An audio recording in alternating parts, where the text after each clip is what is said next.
ಎಲ್ರಿಗೂ ನಮಸ್ಕಾರ. ಬೆಳಗ್ಗೆಯಿಂದ ನಾನು ವ್ಲಾಗ್ನ ಸ್ಟಾರ್ಟ್ ಮಾಡ್ತಾಯಿದ್ದೀನಿ. ಇವಾಗ ತಾನೆಲ್ಲ ಕೆಲಸ ಕೂಡ ಮುಗಿದಿದೆ. ಈಗ ಅಂಗಡಿ ಕೂಡ ಹಂಗೆ ಮೇಂಟೈನ್ ಮಾಡ್ಕೊಂಡು ಹೋಗ್ತಾ ಇದ್ದೀನಿ. ಈಗ ಸ್ವಲ್ಪ ಜನ ಕಮ್ಮಿ ಇದ್ದಾರೆ. ಬೆಳಿಗ್ಗೆ ಒಂದು ಸ್ವಲ್ಪ ಇರ್ತಾರೆ ಅಷ್ಟೇ, ಆಮೇಲೆ ಸ್ವಲ್ಪ ಕಮ್ಮಿ ಆಗ್ತಿರ್ತಾರೆ. ಹೆಂಗೋ ಮೇಂಟೈನ್ ಆಗುತ್ತೆ. ಯಾಕೆ ಸ್ವಲ್ಪ ಕೆಲಸ ಮುಗಿಸ್ಕೋತೀನಿ. ಕೆಲಸ ಎಲ್ಲ ಆಗಿದೆ. ಈಗ ಪಾಪಗೆ ತಿಂಡಿ ತಿನ್ನಿಸ್ಬೇಕು. ಅವನಿಗೆ ಅಂತೇಳಿ ತಿಂಡಿ ರೆಡಿ ಮಾಡಿದ್ದೀನಿ. ಇಡ್ಲಿ ಮಾಡಿದ್ದೆ. ಇಡ್ಲಿ ಮಾಡಿದಾಗ ತಿನ್ನಿಸ್ತೀನಿ. ಇಡ್ಲಿ ದೋಸೆ ಟೈಪ್ ಬೆಳಿಗ್ಗೆ ತಿಂಡಿ ತಿನ್ನಿಸ್ತೀನಿ, ತಿನ್ಕೋತಾನೆ. ಇವಾಗ ತಿಂಡಿ ತಿನ್ನಿಸ್ತಾ ಇದ್ದೀನಿ ಅವನಿಗೆ. ತಿಂಡಿ ತಿನ್ನಿಸಾದ್ಮೇಲೆ ಅವ್ನಿಗೊಂದು ಸ್ವಲ್ಪ ಇವತ್ತು ತುಂಬ ವೆದರ್ ತೀರ ಚಳಿ ಇದೆ. ಅವನಿಗೆ ಅಂತೇಳಿ ತಿಂಡಿ ತಿನ್ನಿಸಿದ್ಮೇಲೆ ಒಂದು ಸಲ ವಾಕ್ ಮಾಡೋಣ ಅಂತೇಳಿ ಆಚೆ ಕರ್ಕೊಂಡು ಬಂದಿದ್ದೀನಿ. ಒಂದು ಸ್ವಲ್ಪ ಬಿಸಿಲಲ್ಲಿ ವಾಕ್ ಮಾಡಿಸ್ತಾ ಇದ್ದೀನಿ. ಅವ್ನಿಗೊಂದು ಫ್ರೆಶ್ ಸಿಗುತ್ತೆ. ಈ ಚಳಿಗಾಲದಲ್ಲಿ ಮಕ್ಳುಗಳನ್ನ ನೋಡ್ಕೊಳ್ಳೋದು ಒಂದು ದೊಡ್ಡ ಈ ತಾಯಂದಿರಿಗೆ ಒಂದು ಚಾಲೆಂಜೇ ಅನಿಸ್ಬೋದು. ಏನಕ್ಕೆ ಅಂದರೆ ಈ ಶೀತ ಕೆಮ್ಮು ಸ್ಕಿನ್ ಅಂತೂ ತೀರಾ ರಫ್ ಆಗಿಬಿಡುತ್ತೆ. ನೋಡಿ ನನ್ನ ಮಕ್ಕಳು ಎಷ್ಟು ಕಿತಾಪತಿ ಅಂದರೆ ಇಲ್ಲಿ ನೋಡಿ ಬಂದು ಇಲ್ಲೆಲ್ಲ ಅಂಗಡಿಯಲ್ಲೆಲ್ಲ ಕಿತಾಕ್ ಮಡಗಿದ್ದಾರೆ ನೋಡಿ. ಇಲ್ಲಿ ನೋಡಿಲಿ ಚೆನ್ನಮ್ಮ ಮಾನ್ವಿ ಏನದು ಎಲ್ಲ ಜೋಡ್ಸಮ್ಮ. Very good. ಇವನಂತೂ ಬೇರೆ ಕಿತಾಪತಿ ಇದು ಎಲ್ಲಾನು ಕಿತ್ತಾಕ್ತಾನೆ. ಇಲ್ಲಿ ನೋಡಿಲಿ ನೋಡಿ ಕುಡ್ದು. ಇಲ್ಲಿ ನೋಡಮ್ಮ, ಇಲ್ಲಿ ನೋಡಿಲಿ ಆಯ್ ಮಾಡು. ಒಂದು ದೊಡ್ಡ ಕಿತಾಪತಿ ನೋಡಿ, ಎಲ್ಲಾನು ಕಿತ್ತಾಕ್ ಮಡಗಿದಾನೆ ಇಲ್ಲಿ. ಇವನೇ ದೊಡ್ಡ. ನನಗೊಂದು ದೊಡ್ಡ ಕಂಪ್ಲೇಂಟ್ಸ್ ಏನಂದರೆ ಅಂಗಡಿಲೆಲ್ಲ ಕಿತ್ತಾಕ್ತೀನಿ ಅಂತ ನಮ್ಮ ಮನೆ ಅರುಣ್ ಎಲ್ಲ ಬಂದು ಅದನ್ನೇ ಬೈತಾರೆ, ಎಷ್ಟು ಗಲೀಜಾಗಿ ಮಾಡ್ಕೋತಿ ಅಂತ. ನಾನೇನು ಮಾಡಲಿ, ಎಲ್ಲ ಬಂದು ಇವರು ಗಲೀಜ್ ಮಾಡಿ ಇರ್ತಾರೆ, ನನಗೆ ಹಾಕ್ಕೊಂಡು ಬೈತಾರೆ ಎಲ್ಲ. ಏಯ್ ತರುಣ್, ಇವತ್ತು ಪಾಪುಗೆ ವಿಟಮಿನ್ ಎ ಯಾವುದೋ ಡ್ರಾಪ್ಸ್ ಇದೆ ಅಂತ ಸಿಸ್ವರಲ್ಲಿ, ಅದಕ್ಕೆ ಹೋಗ್ತಾ ಇದ್ದೀನಿ ನಾನು. ಪಾಪು ಬರ್ಕೊಂಡು ಮಾವಿನ ಹಾಗೆ ಸಿಸ್ವರ್ಗೆ ಬಿಟ್ಟು ಬರೋದೆ. ತೀರಾ ಬಿಸಿಲಿದೆ ಮತ್ತು ನಿದ್ದೆ ಬಂದುಬಿಟ್ಟಿದೆ. ಹೇಳ್ತಾ ಇದ್ದಾನೆ. ನೋಡೋಣ, ಇಲ್ಲಿ ಸ್ವಲ್ಪ ನೋಡ್ಕೊಂಡು ಮಕ್ಳುಗಳನ್ನೆಲ್ಲ ಸಮಾಧಾನ ಆಗ್ಬೋದೇನೋ ಅಂದ್ಕೊಂಡು ಬಂದೆ. ಆಲೇ ಸ್ವಲ್ಪ ಸ್ಟಾರ್ಟ್ ಆಗಿತ್ತು, ಮಕ್ಕಳೆಲ್ಲ ಬಂದಿದ್ದರು. ಇಲ್ಲೇನೆಂದರೆ ನಮ್ಮ ಆಶಾ ಕಾರ್ಯಕರ್ತರು ಕೆಲವೊಂದಷ್ಟು ಜಾಗೃತಿ ಮೂಡಿಸ್ತಾರೆ. ಕ್ಷಯ ರೋಗ ಇನ್ನೆಷ್ಟು ಮಾಹಿತಿಗಳನ್ನ ಕೊಟ್ಟರು. ಜಾಸ್ತಿ ಇದ್ರೆ ಏನಾದ್ರು ಸಿಂಟಮ್ಸ್ ಇದ್ರೆ ನಮ್ಗಳಿಗೆ ನಿಮ್ಮ ಮನೆ ಭೇಟಿ ಬಂದಾಗ ತಿಳಿಸ್ಬೇಕು. ತಿಳಿಸಿದಾಗ ನಾವೊಂದು ಡಬ್ಬಿ ಕೊಡ್ತೀವಿ, ಈ ತರ ಕಪ್ಪದೊಂದು ಡಬ್ಬಿ ಕೊಡ್ತೀವಿ. ಇದೊಂದು ಡಬ್ಬಿ ಕೊಡ್ತೀವಿ. ಈ ಡಬ್ಬಿ ನಿಮಗೆ ಸೊನ್ನೆ ಕೊಟ್ಟರೆ ನಾವು ತಗೊಂಡೋಗಿ ಬನಗಡಿ ಹಾಸ್ಪಿಟಲ್ ಕೊಡ್ತೀವಿ. ಬನಗಡಿ ಹಾಸ್ಪಿಟಲ್ ಅವರು ನಿಮ್ಗೆ ಟಿವಿ ಕಲೆ ಇದೆಯಾ ಅಂತ ಪತ್ತೆ ಮಾಡ್ತಾರೆ. ಟಿವಿ ಅಂದ್ರೆ ಕ್ಷಯ ರೋಗ ಅಂದ್ರೆ ಅಟೈಕ್ಲ ಅಂತ ಟಿವಿ ಅಂತಾನೆ ಹೇಳ್ತೇವೆ. ಆ ತರದ್ ಏನಾದ್ರು ಇತ್ತು ಅಂದ್ರೆ ಅವ್ರನ್ನ ನಿಮ್ನ ಹಾಸ್ಪಿಟಲ್ಗೆ ಇದನ್ನ ತಗೊಂಡ್ಕೊಟ್ರೆ ಚೆಕ್ ಮಾಡ್ತಾರೆ. ಚೆಕ್ ಮಾಡ್ಬಿಟ್ಟು ನಿಮ್ಮ ಮನೆ ಮಕ್ಕಳಿಗೆ ನೇರ ನಿಮ್ಮ ಮನೆ ಮಕ್ಕಳಿಗೆ ನಮ್ಮ ಮುಖಾಂತರ ನಿಮ್ಗೆ ಮಾತ್ರೆ ಕೊಡ್ತಾರೆ. 6 ತಿಂಗಳು ಆದ್ಮೇಲೆ ಅದು ಗುಣ ಆಗುತ್ತೆ.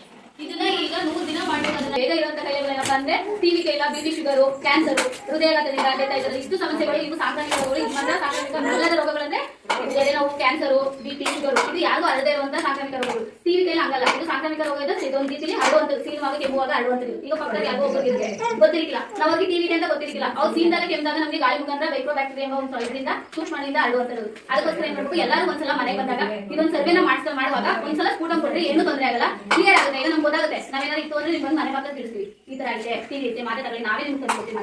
ಎಲ್ಲೂ ಹೋಗೋದಿಲ್ಲ 6 ತಿಂಗಳು. ಅದು ನಿಮ್ಗೆ ಏನ್ ದುಡ್ಡು ಕೊಡಂಗಿಲ್ಲ ಅಥವಾ ನೀವು ಮಾತೆ ತರಂಗಿಲ್ಲ. ನಾವು ಕೊಟ್ಟಿದ್ದ ದಿನ ಬೆಳಿಗ್ಗೆ 3 ಸಾಕು ಮನೆ ಮಕ್ಕಳು ಬರೀ. ಆ ತರದೊಂದು ಈಗ ಈ ಟಿವಿ ಕೈಲನ್ನ ಮುಕ್ತ ಮಾಡ್ಬೇಕು ಅನ್ನೋಕ್ಕೋಸ್ಕರ ಈಗ ಈ ಪ್ರೋಗ್ರಾಮ್ ಇಟ್ಕೊಂಡಿದ್ದಾರೆ 3 ದಿನ. ಅದ್ರ ಬಗ್ಗೆ ಅರಿವು ಮೂಡಿಸ್ತಾ ಇದ್ವಿ. ಇನ್ನೊಂದು ಏನಪ್ಪ ಅಂದ್ರೆ ಜಾಸ್ತಿ ಭ್ರೂಣ ಹತ್ಯೆಗಳು ಆಗೈತೆ ನಮ್ಮಲ್ಲಿ. ಹೆಣ್ಮಕ್ಳುಗಳು ಕಡಿಮೆ ಸಂಖ್ಯೆ ಕಡಿಮೆ ಆಗೈತೆ. ಅದಕ್ಕೋಸ್ಕರ ಏನ್ ಮಾಡಿದ್ರೆ ಅದ್ರ ಬಗ್ಗೆ ಒಂದು ಅರಿವು ಮೂಡಿಸಿಲ್ಲ.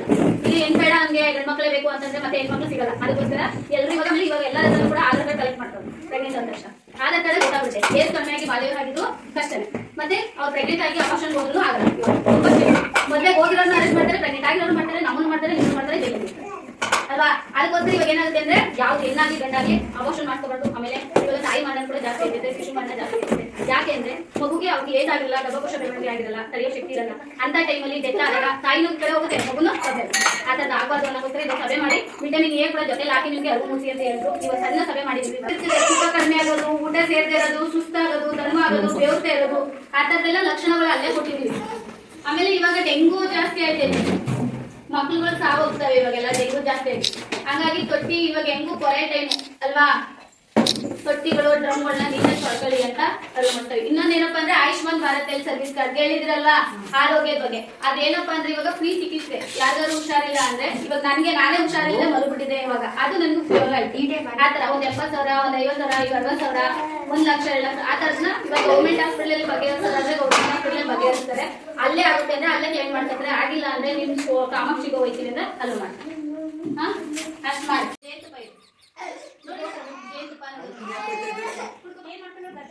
ಅವಳು ಬಿದ್ದುಬಿಟ್ಟಿದ್ದಾಳೆ. ಮೈಸೂರಲ್ಲಿ ಬಿದ್ದುಬಿಟ್ಟಿದ್ದು.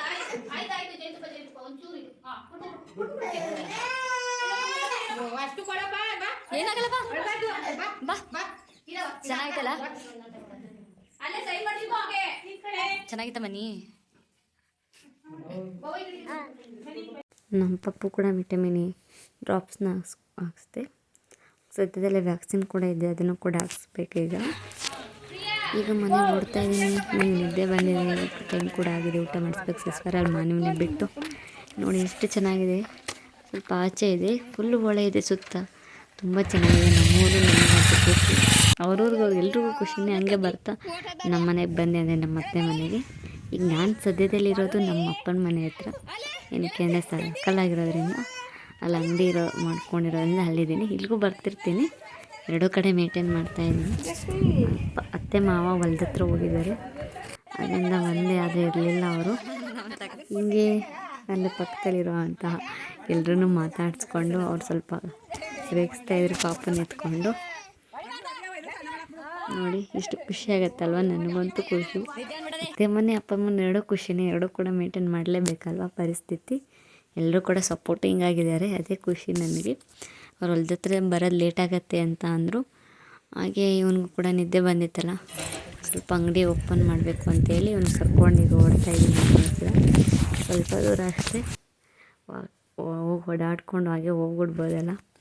ಈಗ ಬಂದೆ, ಬಿಸಿಲಿತ್ತಲ್ಲ, ಅವ್ನು ನಿದ್ದೆ ಬಂದಿತ್ತು, ಮಲಗಿದ್ದಾನೆ. ಅವನಿಗೀಗ ಹೊಟ್ಟೆ ಹಸ್ತಿರುತ್ತಲ್ಲ ಎದ್ಮೇಲೆ ಅವನಿಗೀಗ ಊಟಕ್ಕೆ ರೆಡಿ ಮಾಡ್ಕೋತೀನಿ. ನಾನಂತೂ ಅವನಿಗೆ ಹೆಲ್ದಿ ಫುಡ್ ಇವಾಗ ಮಧ್ಯಾಹ್ನ ಆಗಿದೆ. ಇವಾಗ ತಾನೇ ಸಿಸ್ಟರಿಂದ ಬಂದ್ವಿ, ಅವನು ಮಲಗಿದ್ದಾನೆ. ಅಷ್ಟೊತ್ಕೊಂಡು ರೈಸ್ ರೆಡಿ ಮಾಡ್ಕೋತೀನಿ. ಇವತ್ತು ನಾನು ಅವನಿಗೆ ಕ್ಯಾರೆಟು ಬೀಟ್ರೋಟು ಕಾಳುಗಳು ಹಾಕಿ ಮಾಡ್ಕೋತಾ ಇದ್ದೀನಿ. ಇದನ್ನು ಫಸ್ಟ್ ವಾಶ್ ಮಾಡಿಕೊಂಡು ಮೇಲ್ಗಡೆ ಸಿಪ್ಪೆ ತಗೊಳ್ತೀನಿ. ಈಗ ಫಸ್ಟಿಗೆ ಎರಡನ್ನು ನೀಟಾಗಿ ತುರ್ಕೋತಾ ಇದ್ದೀನಿ. ನೋಡಿ, ರೈಸು ಮತ್ತು ಕ್ಯಾರೆಟು ಬೀಟ್ರೂಟ್ ಎರಡನ್ನೂ ನೀಟಾಗಿ ತುರ್ಕೊಂಡು ಎಲ್ಲ ರೀತಿ ತರಕಾರಿಯನ್ನು ಕೊಡಿ. ನಾನಂತೂ ಪ್ರತಿಯೊಂದು ತರಕಾರಿನೂ ಕೂಡ ಹಾಕ್ತೀನಿ. ಅದಕ್ಕೆ ಸ್ವಲ್ಪ ಜೀರಿಗೆನ ಹಾಕ್ತಾಯಿದ್ದೀನಿ, ಸ್ವಲ್ಪ ಚೆನ್ನಾಗಿ ಜೀರ್ಣ ಆಗಲಿ ಅಂತೇಳಿ. ಅದಕ್ಕೆ ಒಂದೇ ಒಂದು ಕಾಳು ಮೆಣಸಿನ ಕಾಳನ್ನ ಹಾಕ್ತಾಯಿದ್ದೀನಿ. ಈಗೇನೆ ತೀರ ಗಾಳಿ ಇದೆ, ವೆದರ್ ಕೋಲ್ಡ್ ಇರೋದ್ರಿಂದ ಒಂದು ಮೆಣಸಿನ ಕಾಳನ್ನ ಹಾಕಿದ್ದೀನಿ, ಒಂದು ಬೆಳ್ಳುಳ್ಳಿ. ಈ ಶೀತ ಟೈಮಲ್ಲಿ ಈ ರೀತಿ ಒಂದೊಂದು ಟೈಮ್ ಯಾವಾಗಲೂ ಮಾಡಿ ತಿನ್ನಿಸ್ಬಿಡಿ, ನಾರ್ಮಲಾಗಿ ತಿನ್ನಿಸಿ. ಇದನ್ನೇ ಬೆಳ್ಳುಳ್ಳಿ ಮೆಣಸನ್ನು ಹಾಕೋದ್ರಿಂದ ಶೀತ ಸ್ವಲ್ಪ ಕಮ್ಮಿ ಆಗುತ್ತೆ. ಸ್ವಲ್ಪ ಉಪ್ಪು ಹಾಕ್ತಾಯಿದ್ದೀನಿ, ಅವನಿಗೂ ಸ್ವಲ್ಪ ರುಚಿ ಕೇಳ್ತಾನಲ್ವ, 9 ಮಂತ್ಸ್ ಆಗಿರೋದ್ರಿಂದ ಸ್ವಲ್ಪ ರುಚಿ ಕೇಳುತ್ತೆ ನಾಲ್ಗೆ. ಸ್ವಲ್ಪ ಉಪ್ಪಾಕಿ ಈಗ ನೀರು ಸ್ವಲ್ಪ ಜಾಸ್ತಿ ಹಾಕ್ತೀನಿ, ನೀರನ್ನ ಸ್ವಲ್ಪ ಪ್ರಮಾಣ ಜಾಸ್ತಿ ಇರುತ್ತೆ. ಚೆನ್ನಾಗಿ ಬೇಯಿಸ್ಕೊತೀನಿ. ಅದಕ್ಕೆ ಕರಿಬೇವನ್ನು ಕೂಡ ಹಾಕ್ತಾಯಿದ್ದೀನಿ. ಪಾಲಕ್ಕು ಯಾವ ಸೊಪ್ಪು ಸಿಗುತ್ತೆ ಅದನ್ನೆಲ್ಲ ಕೂಡ ನಾನು ಹಾಕ್ತೀನಿ. ಇವತ್ತೊಂದು ಕರಿಬೇವನ್ನ ಹಾಕಿದ್ದೀನಿ. ಈಗ ಒಂದೆರಡು ವಿಷಲ್ ಕೂಗಿಸ್ಕೊತೀನಿ, ಚೆನ್ನಾಗಿ ಬೇಯಿಸ್ಕೊತೀನಿ. ಸ್ಟಾರ್ಟಿಂಗ್ ಸ್ವಲ್ಪ ಮಿಕ್ಸಿಲಿ ರುಬ್ಕೊಂಡು ತಿನ್ನಿಸ್ತಿದ್ದೆ ಅವ್ನು ಆಗಲಿಕ್ಕೆಲ್ಲ ತಿನ್ನಲಿಕ್ಕೆ ಅಂತೇಳಿ. ಈಗ 9 ಮಂತ್ಸ್ ಆಗಿರೋದ್ರಿಂದ ಚೆನ್ನಾಗಿ ಬೇಯಿಸಿ ನಾನೇ ಸ್ಮ್ಯಾಶ್ ಮಾಡ್ಕೊಂಡು ತಿಂತೀನಿ. ತಿನ್ಕೋತಾನೆ, ರುಚಿಯಾಗಿರುತ್ತಲ್ಲ, ಅವನು ತಿನ್ಕೋತಾನೆ. ಈ ರೀತಿ ಒಂದನೇ ಅಂತಲ್ಲ, ಎಲ್ಲ ಪ್ರತಿಯೊಂದು ತರಕಾರಿ ಕೂಡ ಹಾಕ್ತೀನಿ. ಅವ್ನಿಗೆ ಇಷ್ಟ ಆಗಿ ಅವನು ಇಷ್ಟಪಟ್ಟು ತಿಂತಾನೆ, ಅದೊಂದು ಖುಷಿ. ನಾವು ಇಷ್ಟಪಟ್ಟು ಮಾಡಿದಾಗ ಅವ್ರು ಖುಷಿಯಾಗಿ ತಿಂದಾಗಲೇ ಅದು ನಮಗೆ ತೃಪ್ತಿ ಅನಿಸೋದು. ಈ ವಿಡಿಯೋ ನಿಮ್ಗೆ ಇಷ್ಟ ಆಗಿರುತ್ತೆ ಅನ್ಕೋತೀನಿ. ಇನ್ನಷ್ಟು ವಿಡಿಯೋ ಜೊತೆ ನಾನು ನಿಮ್ಮ ಜೊತೆ ಬರ್ತೀನಿ. ಪ್ಲೀಸ್ ನಮಗೆ ಸಪೋರ್ಟ್ ಮಾಡಿ. ಇಷ್ಟೊತ್ತು ನನ್ನ ವಿಡಿಯೋ ನೋಡಿದ್ದಕ್ಕೆ ಎಲ್ರಿಗೂ ಧನ್ಯವಾದಗಳು.